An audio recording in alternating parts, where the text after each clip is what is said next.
आपण पाहत आहात महाराष्ट्रातील लोकप्रिय न्यूज चॅनल युवा धर्म न्यूज, अन्यायाला वाचा फोडणारी एकमेव वृत्तवाहिनी।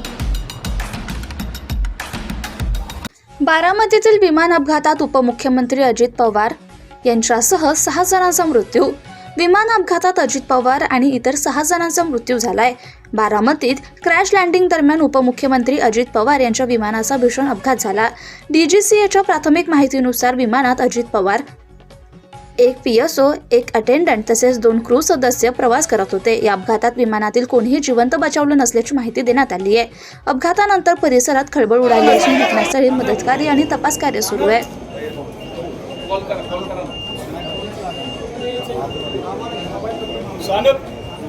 सानप सर, सानप कोण आहे?